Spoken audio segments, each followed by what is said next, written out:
악마와의 수다. 올바름을 의심하라. 고뇌가 일어나는 이유는 올바른 가르침 때문이야. 그게 무슨 말씀이세요?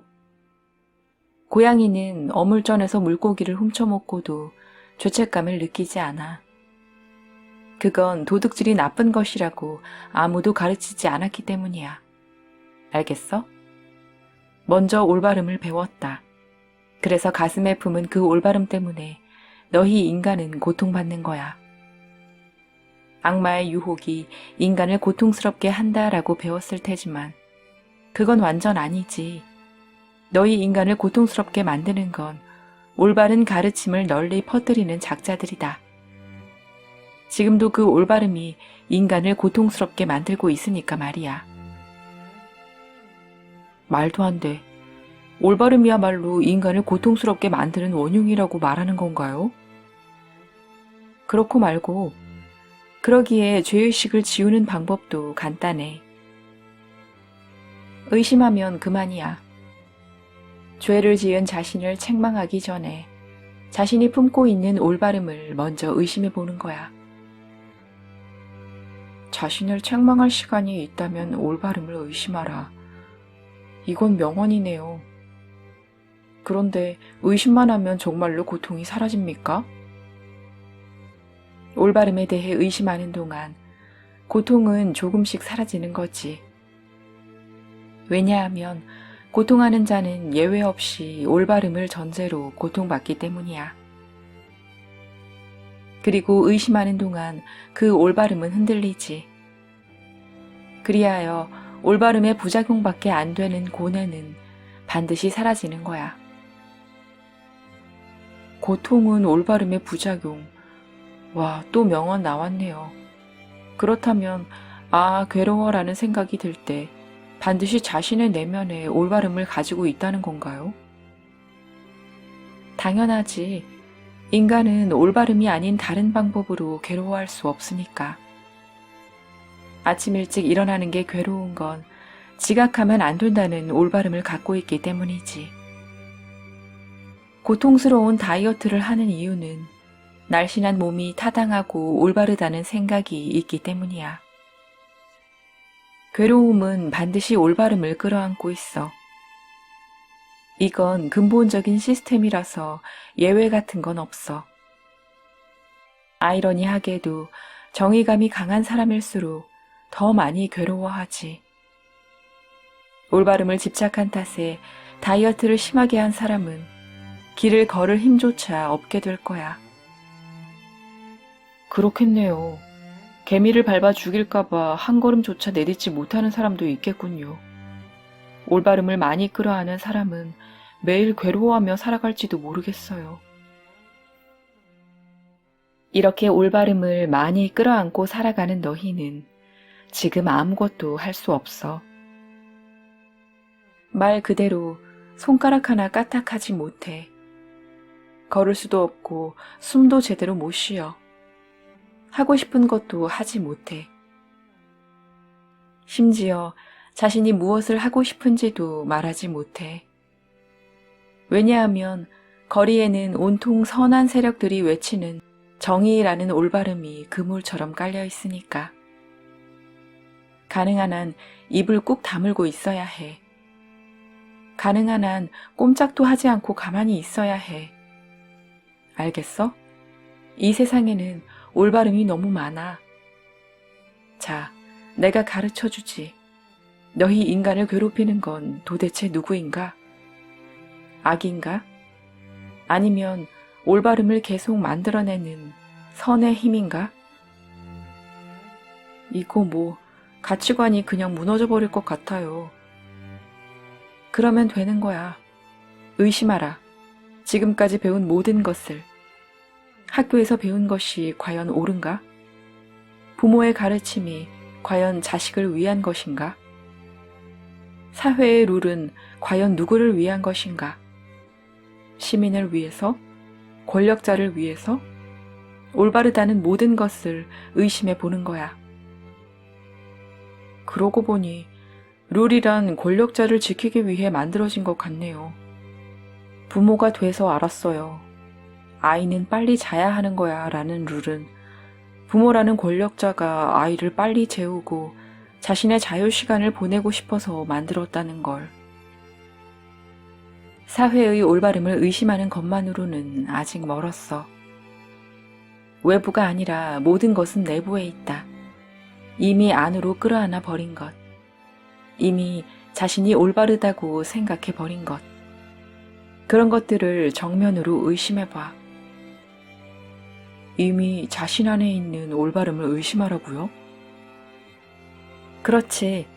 그래야 너의 세계가 바뀔 수 있으니까. 너의 가치관은 자신이 철석같이 믿는 올바름을 의심하는 순간부터 유연성을 회복하기 때문이지.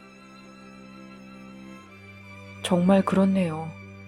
최근의 뇌과학이나 양자역학 분야에서도 그 사람의 가치관이 그 사람의 세계를 만들어낸다고 하니까요.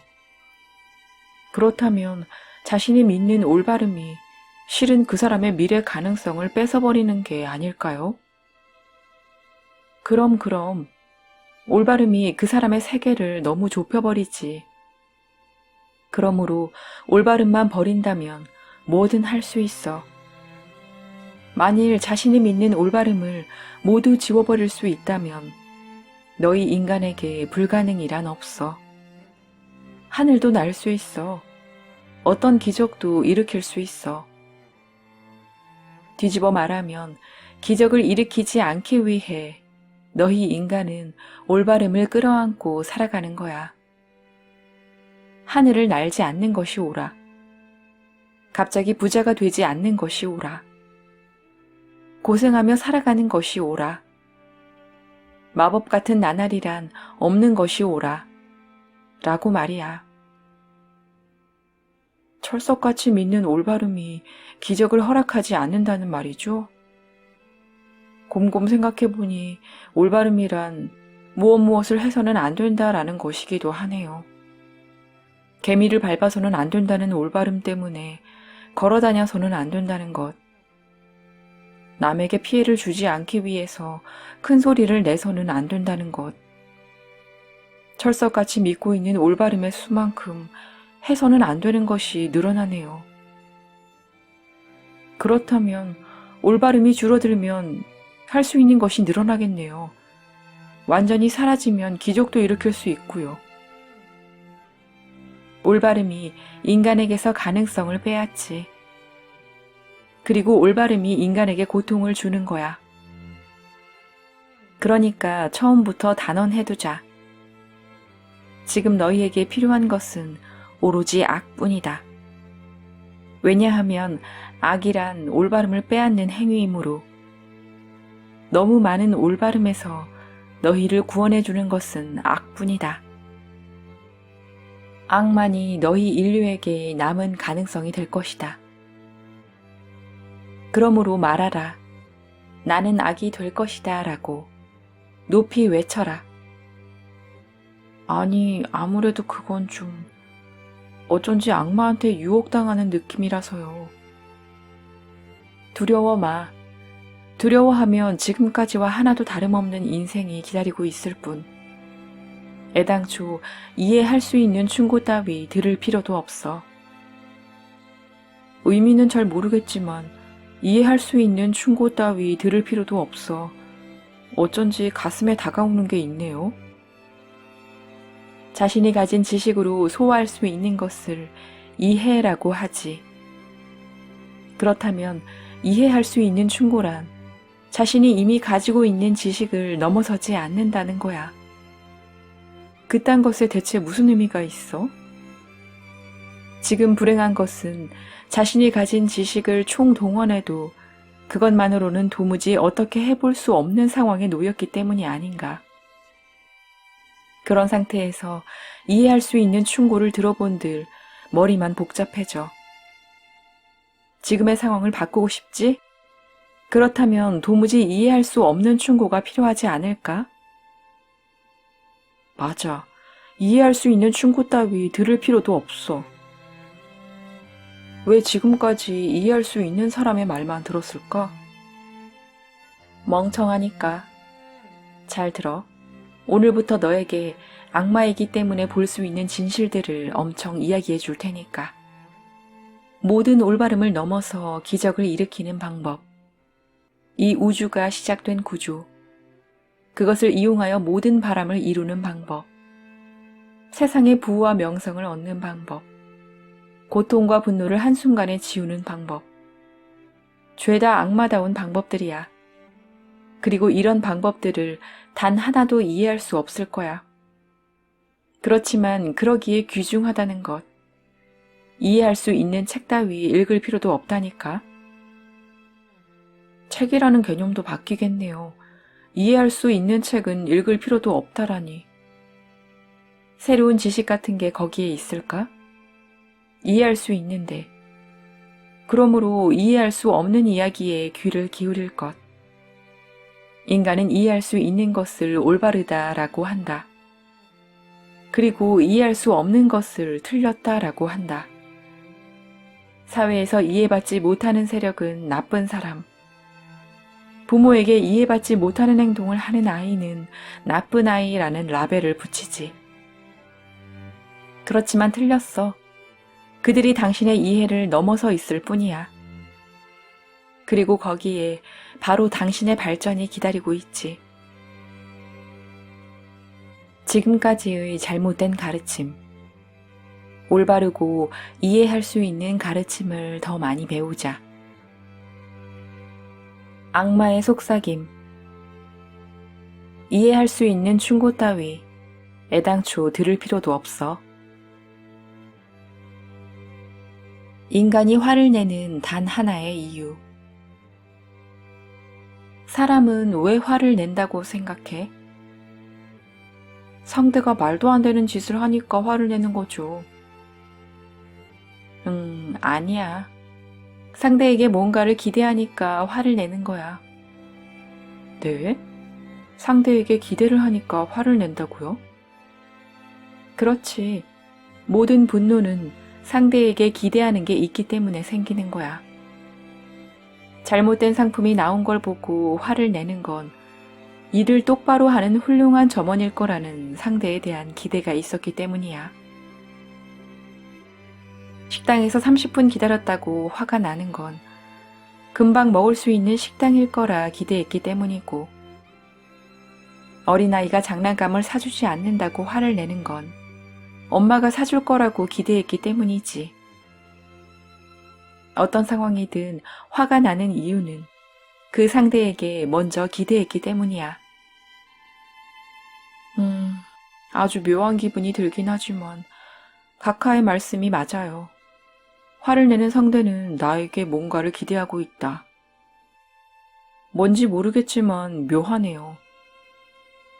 하나도 이상하지 않아. 근본적인 구조가 그러니까. 그리고 여기서부터가 중요해. 상대에게 기대를 품은 건 너 자신이야. 당신이 상대에게 기대를 품었어. 그렇다면 모든 분노는 상대의 탓이 아니라 상대에게 기대를 건 자신의 탓이 되는 거지. 과연 대단해. 정말로 지당하신 말씀. 분노는 모두 내 탓. 자기 멋대로 기대하고 거기에 대답하지 못하는 상대에게 제멋대로 화를 내기 시작하는 거지. 모든 것이 제멋대로가 아닌가. 상대 입장에서는 어처구니가 없지. 길을 걸어가는데 갑자기 외국인이 고함을 지른다고 해보자. 왜 사무라이 복장을 하지 않은 거야? 일본이잖아. 이런 말을 듣는 거랑 똑같아. 최악이네요, 그딴 외국인. 그런데 그런 행동을 내가 일상적으로 하고 있었던 것 같기도. 난 옛날부터 까딱하면 화를 내곤 했어요. 세상에 대한 기대가 너무 많고 크기 때문이야. 상대에게 기대했기 때문에 상대가 나빠라고 말하고, 동료에게 기대했기 때문에 동료가 나빠라고 말하지. 회사에게 기대했기 때문에 회사가 나빠라고 말하고, 세상에 기대했기 때문에 세상이 나빠라고 말하지. 입으로는 늘 남을 나쁜 놈이라 말하지만 원인은 그게 아니야. 자신이 남에 대해 갖는 기대 때문에 화를 내는 거지. 왠지 좀 창피하네요. 인간이 화를 내는 진짜 구조를 알고 보니까 분노의 원인을 늘 남 탓으로 돌렸는데 알고 보니 내 탓이었네요. 상대의 행동은 바꿀 수 없어. 그렇지만 본인의 기대치는 바꿀 수 있지. 요컨대 상대에게 아무런 기대도 하지 말 것. 이건 시스템의 원리를 활용한 분노 관리법이니까 예외 없이 잘 들어. 누구에게도 아무것도 기대하지 않는 사람은 절대로 화를 낼 수 없어. 미리 기대를 품지 않는다면 화를 내고 싶어도 결코 낼 수 없지. 그러기에 나쁜 인간은 늘 웃고 있는 거야. 세상에 대해 아무런 기대도 하지 않으니까. 지당하신 말씀. 악인은 남에게 기대를 품지 않는다. 어떤 인간에게도 기대 따위 품지 않지. 경찰이건 히어로건 신이건 기대하지 않아. 이 세상에는 쓰레기밖에 없다고 생각하는 거지. 그러므로 참치를 시켰는데 장어가 나오더라도 악마는 화를 내지 않아. 그거야말로 아무것도 아닌 인간이 저지를 만한 실수가 아닌가. 기대하지 않으니까 귀여워 보일 정도야. 역시나 크크크 하고 30분을 더 기다리게 해도 화나지 않아. 처음부터 기다리지 않고 다른 곳으로 가지. 그 식당에만 가야 한다고 기대하지 않으니까 어디든 좋은 거야. 먹을 수만 있다면 어디든 좋다. 한 걸음 더 나아가 먹지 못해도 좋다. 먹는 것에만 기대하지 않는다. 먹지 못한다면 연인이랑 놀면 된다. 대단해. 기대하지 않는 생활에 이런 여유가 있다니.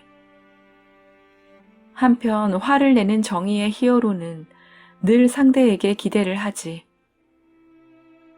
당신은 제대로 할 거야 라고 남에게 기대하기 때문에 화가 나서 콧김을 뿜어내는 거지. 상대에게, 누군가에게, 세상에게 기대를 해. 그리고 자신이 기대하는 방향으로 상대를 바꾸려고 해. 어떻게 해볼 수 없는 세상을 어떻게든 해보려 하는 거지. 듣고 보니 히어로는 늘 뭔가를 기대하고 있네요. 기대에 미치지 못하는 세계에 대해 우선 화를 내고 다음으로 세계를 기대한 대로 바꾸려고 하고. 그렇구나. 히어로는 자신이 기대하는 색깔로 세상을 물들이려 하는 거야. 그렇지만 그건 무리야. 이 세상을 자신이 바라는 대로 색칠한다는 건 불가능한 일이야. 세상은 이렇게나 넓어. 자신의 집 벽조차 자기 마음대로 색칠할 수 없어. 누군가의 바람이나 기대와 부딪히기 때문에. 가족이 검은색은 싫어 라고 말할지도 몰라. 그러니까 세상을 자신의 생각대로 만들려는 불가능한 꿈을 꾸기보다는 기대를 버리는 편이 좋아. 상대에게 기대하지 마라. 세상에 기대하지 마라. 미래의 자신에게도 기대하지 마라. 미래의 자신에게도요? 그럼 남이나 세상만이 상대가 아니잖아. 자기 자신도 상대야. 자신에 대한 기대를 3단계로 나누어 설명해 주지. 먼저, 과거의 자신에 대한 기대. 그런 나였더라면 더 나은 선택을 했을 텐데 하고 과거의 자신에게 기대하며 안절부절 못한다. 다시 말해, 그런 나였더라면, 그런 멋진 나였더라면 하고 생각하니까 정말 웃기는 일이지. 그런 멋진 나였더라면 더 나은 선택을 했을 텐데 라고 하면서 후회하고 있는 거야. 과거의 자신을 멋대로 꾸미지 마. 당신은 오늘과 다름없이 과거에도 어쩔 수 없는 인간이었어. 죄송합니다. 인간을 대표해서 사죄드립니다. 그리고 다음, 미래의 자신에 대한 기대. 미래의 자신은 저택에 살며 멋진 장밋빛 인생을 누리고 있을 거야 라고 기대하니까 지금 살고 있는 싸구려 단칸방이 짜증나는 것이다. 뭐야, 좁아터진 이런 방이라니. 미래의 공주님인 나에게 실례잖아. 미래의 자기 이미지도 멋대로 꾸미지 마. 당신은 분명 내년에도 별 볼 일 없는 인간 그대로야. 그걸 안다면 지금 사는 싸구려 집에 대해 분노하지 않아. 지당하신 말씀. 미래의 자신에 대한 기대 때문에 지금의 자신이 고통받는다는 말이죠. 다시 한번 죄송합니다. 온 세상의 몽상가들을 대신해서 사죄드립지요. 그리고 마지막으로 지금의 자신에 대한 기대. 내가 지금 이런 곳에서 뭘 하고 있는 거야? 지금 이런 걸 하고 있을 때가 아니지. 지금과는 다른 뭔가 해야 할 일이 있을 거야. 난 이런 별 볼 일 없는 곳에 있을 인간이 아니야. 그러니 안정될 리 없지. 인간만큼 지금에 안주하지 못하는 생물도 없어. 늘 지금 여기가 아닌 곳을 찾고 있지. 머릿속에서 그리는 멋들어진 자신에게 어울리는 장소를. 여기가 아닌, 지금이 아닌 더 멋들어진 장소를 찾으며 버둥대기 시작해. 하지만 찌질한 당신에게는 지금 그곳이 충분해. 그러니까 지금의 자신에게도 아무런 기대를 하지 마. 너한테 지금보다 더 나은 장소는 없어. 과거의 나에게도, 미래의 나에게도, 지금 그러해야 할 나에 대해서도 기대해서는 안 된단 말이죠. 그렇고 말고 자신에 대해 기대하니까 화가 나는 거야. 악마처럼 늘 웃고 싶다면 아무런 기대도 하지 마. 자신에게도 남에게도 세상에게도 상대에게도 기대해서는 안 돼. 분노가 일어나는 진정한 시스템을 알면 알수록 모든 것이 내 탓이네요. 나 때문에 내가 화를 낸다. 우리는 왜 이렇게 폭발 체질인가요? 그것도 올바름 탓이야. 선의 세력이 너희에게 말하는 거지. 세상에는 멋들어진 인간이 많아. 내일은 멋진 날이 될 거야. 장밋빛 세상이 다가올 거야. 요컨대 기대하게 만든 거지. 그렇지만 그건 오류야. 너랑 하나도 다를 바 없는, 참으로 별 볼 일 없는 인간들이 앞뒤 전철칸을 가득 채우고 우글거리는 게 바로 이 세상이야. 멋진 인간 따위 어디에도 없어. 멋진 자신조차 없어. 어찌 해볼 도리도 없는 세상에, 어찌 해볼 길 없는 인간들이 정말 별 볼 일 없는 일상을 별 볼 일 없는 자신과 함께 꾸려나가고 있을 뿐이야. 참으로 어찌 해볼 도리도 없는 행성에서 말이야. 왠지 웃음이 터지지 않아? 그럼 인간이나 세상에 아무런 기대도 하지 않는 각하에게 이 세상은 어떻게 보이나요? 매일 즐거운 일만 생겨. 이렇게 하고 싶다. 이쪽이 옳은 거야. 그렇게 하면 좋았을걸. 이런 게 하나도 없으니까. 일어나는 모든 일이 신선해. 너희의 영화는 아직 흑백일 거야. 백, 즉 옳음과 흑, 즉 틀림이 명확히 나뉘는 거지. 짐은 흑백을 넘어서 컬러 텔레비전이야. 아주 선명하고 화려한 세계가 비쳐나올 것 같네요. 그렇잖아요. 흑백을 넘어선 그곳에는 악인조차 없을 테니까요. 적어도 분노는 없어. 지금까지의 잘못된 가르침.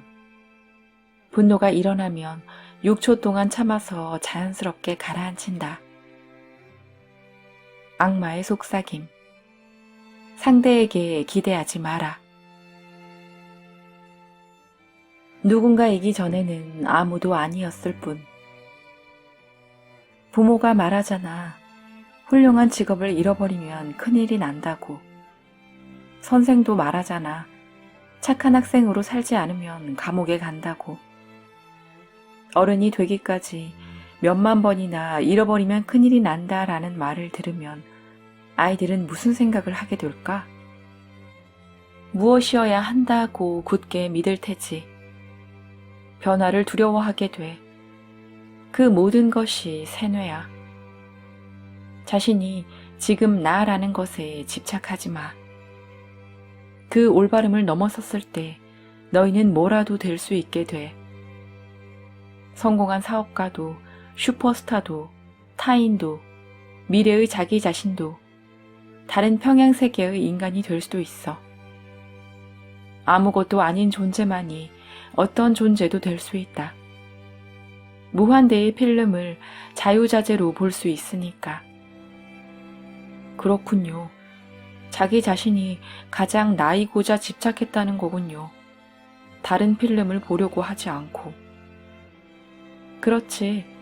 벌거숭이로 태어난 너희가 왜 모피 코트를 소중히 여겨? 네 소유 같은 건 없어. 이 세상에서 얻은 것은 모두 환상이야. 태어날 때 너희는 아무것도 입지 않았어. 그러기는커녕 스스로 악이라는 생각도, 어제는 자신이 무엇이었는지에 대한 의문도, 내일은 멋진 인간이 될 거라는 패기도 원래 없었어. 지금만이 있었을 뿐. 과연 아기는 어제 자신이 어떤 존재였는지 생각하지 않으니까 지금의 자신이 어떤 존재인지도 마음에 두지 않겠네요. 단지 눈앞의 세계를 나로서 즐기고 있을 뿐이고요. 누구도 아닌 존재야말로 모든 인간의 출발 지점이야. 인생에서 그 다음에 얻은 어떤 것을 잃어버린들 절대 불행해지지 않아. 지금까지의 잘못된 가르침, 많은 것을 가진 자가 행복하다. 악마의 속삭임, 모든 것을 잃어버려. 모든 것이 처음에는 없던 것들. 공포를 바로 해소하는 수행. 너희 인간 누구에게나 절대로 집착을 그만두지 않는 것이 있지. 이것을 계속하지 않으면 안 된다고 생각하고, 이걸 갖지 않으면 안 된다고 생각하는 거야. 소유한 자이면서 늘 두려움에 떨어. 그럴 때는 이런 주문을 외워봐. 반란이다. 부적이 주제도 모르고 주인에게 이빨을 드러냈다. 이를테면 행복해지려고 시작했을 모모 건강법. 그런데 지금은 모모 건강법을 매일 아침 3번 하지 않으면 병에 걸릴지 모른다고 하면서 당신은 겁을 먹기 시작했다. 당신은 이제 두려움에 떨면서 그 건강법에서 벗어날 수 없다. 그럴 때 곰곰이 생각해보라. 그 건강법을 시작하기 전 당신은 그걸 하지 않아도 건강했다. 그것뿐이다. 이제 주문을 외우며 떨쳐버리자. 실현하고 우는 당신. 그렇지만 그가 있기 전에 그대는 그를 애인으로 두지 않았고 그래도 행복했다. 과거를 떠올리며 친구랑 노래방에라도 가서 반란이다 라고 외치며 실현의 노래라도 불러라. 이렇게 하여 당신을 지키기 위해 품에 간직했을 부적. 그것이 잃어버리면 불행해질 거야 라고 주인을 협박하기 시작했다면 그건 반란이다. 그런 배신자 바로 잘라버리는 거다. 어떤 것도 어떤 지위도 건강한 몸조차도 가지기 전에 당신은 아무것도 없었다. 그것뿐이다. 또는 행복해지기 위해서 무리해서 하고 있는 행동, 계속하고 있는 행동이 있다면 그것도 다시 생각해보라. 당신은 그것을 행복하기 위해서 시작했을 것이다. 그런데 그것을 계속하는 것이 고통스럽다면 본말이 전도된 것이다. 그것도 반란이다. 잃어버려도 당신은 그것을 시작하기 전의 행복한 상태로 돌아갈 뿐이다. 소유란 전부 환상. 이 세상에서 손에 넣을 수 있는 것이라곤 물질이 아니라 마음의 불안뿐이야. 지배도 그 본인이 제멋대로 지배한다고 주장하는 것일 뿐이지. 실제로 지배한다고 생각하는 순간 그 본인의 마음이 이 세계에 지배당하는 거야. 헐, 뭔지 모르겠지만 알 것 같기도 하고 아무것도 소유하지 않는 원주민이 정말 편하겠다는 느낌이 들어요. 당연하지. 가지고 있는 것이 많을수록 불안해지니까. 아기가 편안히 웃는 것은 아무것도 가지지 않았기 때문이야. 정확히 말하자면 가지고 있다는 환상을 아직 갖지 않았기 때문이지. 애당초 소유가 환상이니까. 많이 가진 자란 환상을 많이 품은 자라고 할 수 있어. 환상의 면적이 늘어날수록 눈앞의 리얼한 세계가 감추어지고 보이지 않아. 그냥 악몽에 시달리게 돼. 지배한다라고 착각하는 권력자는 악몽에 시달리게 되는 거로구나. 몇 번이나 하는 말이지만 이건 권력자의 이야기가 아니라 너의 이야기야. 더 가지고 싶어 라고 생각하는 순간 인간은 무너지기 시작해. 절대로 가능하지 않은 것에 도전하는 일이니까. 이 환상의 소유 게임에서 자유롭고 싶다면 더 가지고 싶어, 지배하고 싶어, 욕망을 이루고 싶어. 이렇게 외부 세계를 내 마음대로 하고 싶다는 욕구를 모두 놓아야 해. 어떻게 하면 그런 마음대로 하고 싶은 욕구를 놓을 수 있죠? 그 질문 자체가 잘못된 거야. 어떻게 하면 이라고 너는 지금 물었어. 그것은 다시 말해 아직도 외부를 어떻게든 해볼 수 있다고 생각한다는 거지. 컨트롤할 수 있는 방법이 소유될 수 있다고 생각하는 거야. 또다시 외부의 뭔가를 손에 넣으려고 도전하기 시작했다는 거야. 축하해. 아니, 축하는 안 해도 되니까 방법을 가르쳐 달라니까요. 그러니까 방법이란 조종하는 방법이잖아. 여기에 이르러서도 다시금 컨트롤 방법을 손에 넣겠다고? 아, 그럼 도대체 어떻게 하면 되는데요? 컨트롤을 놓는 것. 그것은 새로이 얻을 수 있는 것도 아니고 손에 넣을 수 있는 것도 아니야. 그냥 깨달을 수 있는 것일 뿐이지. 외부의 대상은 나에게 컨트롤되는 것이 아니다. 그러기는커녕 나조차도 나에게 컨트롤되지 않아. 이 우주 시스템에 대한 깨달음이 필요한 거지. 무엇을 깨달으라는 거죠? 소유하지 않고 이미 존재하는 것을 대하는 태도를 말하는 거지. 그것이 깨달음이야. 없다라고 생각하니까 손에 넣으려고 하는 거야. 있다는 걸 깨달은 사람은 가지려고 하지 않아. 나에게 이 우주에 소유하고 싶은 건 하나도 없어. 왜냐면 전 우주를 이미 내가 장악하고 있으니까. 왕이 자신의 왕국 안의 시장 좌판에 놓인 사과를 가지려고 생각할까? 안 하겠죠. 왕국의 모든 것이 왕의 소유니까요. 그럼 소유하려는 놈들은 소유하지 못한 놈들이지. 소유하려는 행동은 자신이 얼마나 작은지를 말해주는 거야. 행복해지려는 놈들일수록 행복하지 못해. 멋진 사람이 되고자 하는 놈들일수록 멋지지 않다는 거야. 컨트롤하려 함은 컨트롤하지 못하는 사람의 태도이니까 컨트롤을 그냥 그만둬버리면 되겠군요. 이미 컨트롤된다고 깨닫는 태도, 이미 충분히 가지고 있다는 것을 깨달은 태도. 그렇지, 이제 깨달았군. 바빌론에서 해방된다는 것은 자기 자신의 마음속에 있는 더 가지고 싶다는 지배욕으로부터 해방된다는 뜻이야. 바빌론이라고 해서 경찰이라든지 국가 권력이라고 생각했었는데 아니었네. 내 마음의 욕망 시스템을 두고 하는 말이었군요.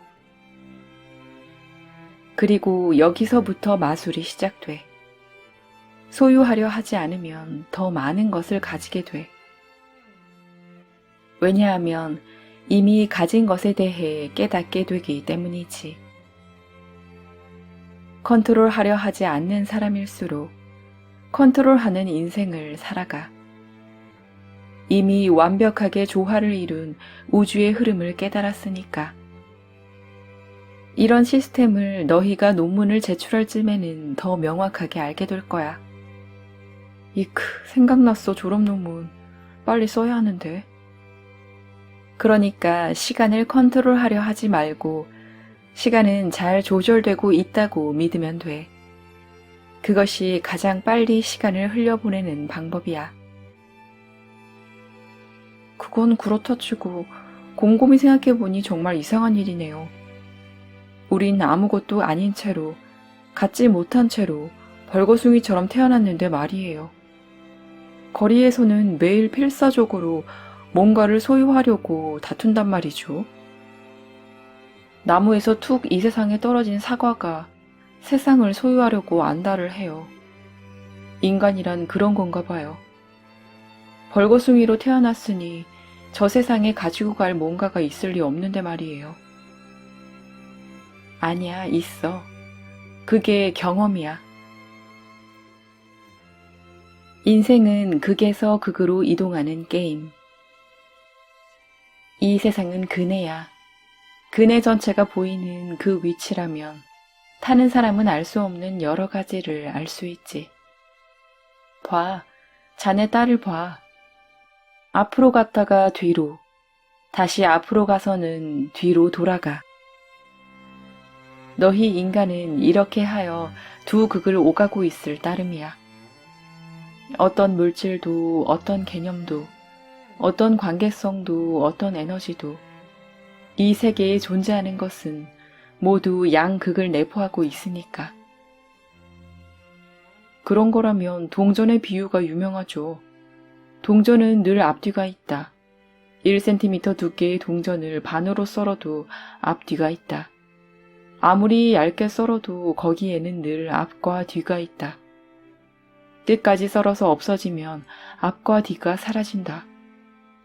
다시 말해 눈에 보이는 한 반드시 앞과 뒤가 있죠. 그럼 모든 것이 그래. 한쪽만 존재할 수 없어. 반드시 양면이 있지. 너희 인간은 흔히 세상에서 악을 지워버리고 싶다라고 말해. 사실은 더 간단히 실현할 수 있어. 신을 죽여버리면 돼. 신이 사라진 순간 악도 사라져. 다시 말해 만일 세계에서 악이 사라지면 신도 사라지고 말아. 지당하신 말씀. 세계에는 악도 필요하다는 거네요. 정의의 히어로는 악이 없으면 그냥 근육질 멍청이죠. 악을 응징하니까 영웅으로 인정받을 수 있어요. 악이 근육질 멍청이를 영웅으로 만들어준다는 거죠. 맞아. 나쁜 것이 좋은 것을 만들어내는 것이지. 슬픔이 기쁨을, 고통이 해방감을, 초조가 안정을, 부정이 긍정을, 퇴행이 진취를. 딸이 타는 그네를 봐. 앞으로만 나아가는 그네는 존재하지 않아. 뒤로 돌아가니까 앞으로 나아가는 거야. 이제껏 불행이 있어서 네가 행복할 수 있었던 거야. 이건 시스템의 문제야. 우주 시스템의 하나, 상대성 시스템이지. 만일 우주에 오로지 막대가 하나만 있다면 그 막대기가 굵은지 짧은지, 무거운지 가벼운지, 딱딱한지 물렁한지 아무도 몰라. 그것을 알려면 뭐가 필요해? 비교할 뭔가가 필요하겠죠? 맞아. 상대하는 뭔가 덕분에 비로소 그 자신에 대해 말을 할 수 있지. 이것이 상대성 시스템이야. 짧은 막대기가 있으므로 긴 막대기라고 할 수 있다. 가느다란 막대기가 있어서 자신의 굵기를 알 수 있어. 그러므로 불행은 너희 인간을 위해 발생한 거야. 너희 인간이 행복을 바랐기에 그 바람을 이루기 위해 시스템적으로 불행이 있을 필요가 생긴 거야. 나도 그런 생각 해봤어요. 하루하루가 행복이라면 모든 날이 행복할까? 상대성의 이 세계에서 하루하루 행복하다면 행복을 행복이라고 인식할 수 있을까? 내 주위에 행복밖에 없는데 그것을 행복이라고 생각할까? 불행한 일이 있어서 그것하고 비교할 때 비로소 행복의 위치가 결정되는 것이 아닐까? 슬픈 날이 있으므로 언젠가 웃을 수 있어 라는 시를 읊어본다면 아마도 지금 슬퍼하는 사람에게 도움이 될 거야. 그렇지만 내버려 두는 게 더 근본적인 해결책이지. 그건 또 무슨 말인가요? 근해의 법칙이야. 행복을 바라는 자에게는 시스템적으로 불행이 필요하게 돼. 그렇다면 행복을 바로 놓아버리는 게 좋지 않겠어? 행복을 놓아버린다고요? 먼저 근해의 구조에 대해 설명해 주지. 너의 딸을 봐. 하늘 높이 그네를 올리려고 애를 써. 그럼 세차게 그네를 쳐올리려면 어떻게 해야 하지? 더 뒤로 돌아가야지요. 맞아. 그네는 늘 지금 있는 장소에서 가장 먼 장소를 지향하도록 힘을 작용하게 하는 장치야. 가능한 한 멀리 여기가 아닌 어딘가로 늘 그것만을 지향하며 움직여. 이건 그네의 숙명이 아니라 너희 인간의 숙명이야. 하긴 그렇네요. 라면 먹고 나면 햄버거 먹을 걸 그랬어. 햄버거 먹고 나서는 라면 먹을 걸 그랬어. 혼자일 때는 여자친구가 그립고 여자친구랑 있으면 혼자 있고 싶어지고 아무튼 여기가 아닌 어딘가를 인간은 늘 지향하죠. 이건 인간의 숙명이라서 누구도 바꿀 수 없어. 그네는 오늘도 그냥 흔들려. 앞으로 갔다가 뒤로, 앞으로 갔다가 또 뒤로. 그리고 어느 날 인간은 그네를 타면서 의기양양하게 말하지. 됐다. 지금 나는 이렇게 앞으로 나아가고 있어 하고. 그런데 그 그네를 바깥에서 바라보면 의외의 사실을 알게 돼. 앞으로 나아가는 것처럼 보이지만 사실은 뒤로 돌아가기 위한 탄력을 쌓고 있을 뿐이라는 걸. 앞으로 나아가는 자신의 그 움직임이 뒤로 돌아가기 위한 탄력을 쌓는 일이니까. 가득 가진 자는 엄청 많이 잃을 에너지를 축적하고 있어. 크게 성공한 자는 크게 실망할 기회를 잡게 된 거야. 너무 사랑한 상대일수록 배신을 당하면 더 큰 저주의 대상이 되지. 앞이건 뒤건 지금 있는 위치에서 더 먼 장소로 되돌아갈 에너지가 그네 전체에 심겨 있으니까. 그것이 그네의 구조야. 과연 본인이 느끼지 못할 뿐 반대 방향으로 나아갈 에너지를 축적하고 있다는 말이죠. 왜냐하면 에너지도 플러스와 마이너스 두 가지가 한 세트이니까. 결코 플러스만을 축적할 수는 없어. 앞으로 나아가면 반쪽 에너지가 같은 양만큼 내부에 쌓여. 선한 행위를 하는 자일수록 나쁜 것을 생각해. 나쁜 짓을 할 탄력이 안에 가득 축적되어 있어. 단식하는 자는 늘 먹을 것을 생각하지. 다시 먹는 행위로 나아갈 탄력으로 가득해. 나도 자주 단식을 하는데 맞는 말이에요. 단식이 끝나면 무진장 먹어대다가 아내에게 그렇게 하면 다이어트가 무슨 의미 있어? 라는 말을 들어요. 본인은 단식을 한다고 생각하지만 먹기 위한 탄력을 가득 쌓은 것이네요. 바보 같아. 한쪽 에너지밖에 보이지 않으니까. 이 세상 모든 것은 플러스와 마이너스, 양극을 내포한다는 사실을 깨달아야지. 얻은 것은 반드시 언젠가는 잃어. 지위이건 관계성이건 설령 그것이 어떤 것이라 해도 차를 가졌다면 언젠가는 잃어. 토지를 가졌다 해도 죽는 순간 잃게 돼. 생명도 언젠가는 사라져. 그래서 그네 전체를 볼 수 있는 자는 이렇게 말하지. 가진 것이 아니라 잃기 시작했다고. 태어난 것이 아니라 죽기 시작했다고. 사귀기 시작한 것이 아니라 헤어지기 시작했다고. 시작한 것이 아니라 끝나기 시작한 것이라는 말이야. 이것이 그네를 탄 자의 숙명이야. 이 세계에 들어간다는 것은 그네를 탄다는 것을 의미하므로 누구든 그네의 법칙에서 벗어날 수 없어. 그네에서 내릴 수가 없으니까. 그런데 그네를 타는 자의 태도라면 타면서도 바꿀 수가 있지. 그네 그 자체를 즐기는 거야. 이 세상 그 자체를 즐기는 것. 그건 또 무슨 말이죠? 우리는 이 인생 그네를 즐기고 있다고 생각하는데. 아니야. 그네를 즐기는 방법을 모르고 있어. 그러니까 좋은 일만 일어나기를 바라는 거지. 긍정적인 것만 생각하자고 태연하게 말하는 거지. 좋은 일만 일어나게 하는 시크릿도, 나쁜 것이 절대로 다가오지 못하게 하는 경이적인 주문도 이 세계의 시스템에서는 불가능한 일이야. 한쪽만 바라는 자세가 오류인 거군요. 그렇고 말고, 왜냐하면 그건 있을 수 없는 일이니까. 앞으로만 가는 그네는 있을 수 없어.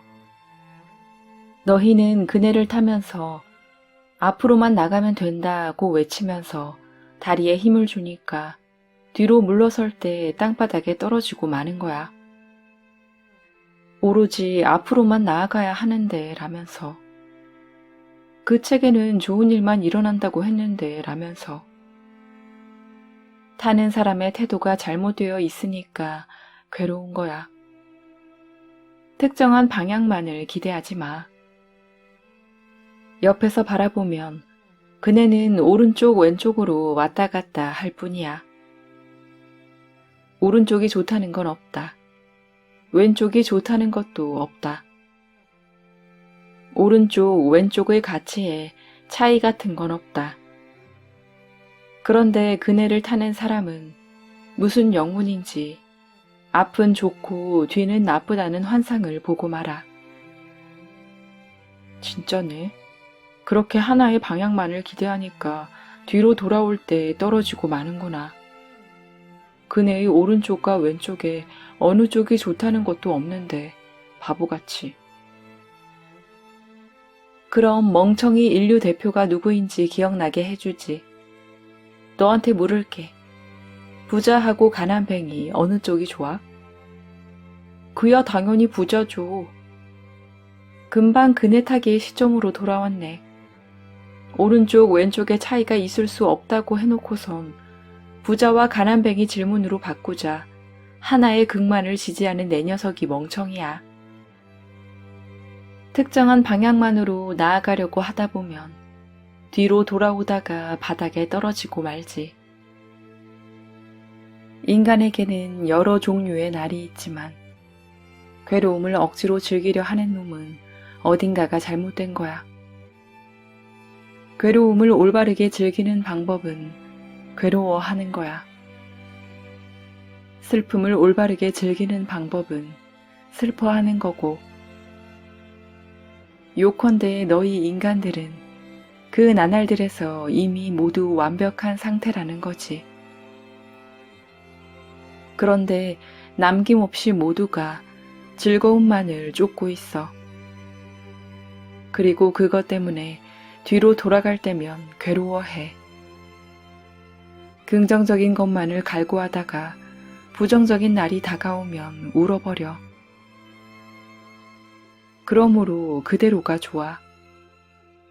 사실은 모두가 잘 되어 있는 거야. 너희 모두 지금 그대로 진정한 그네 타기 선수다.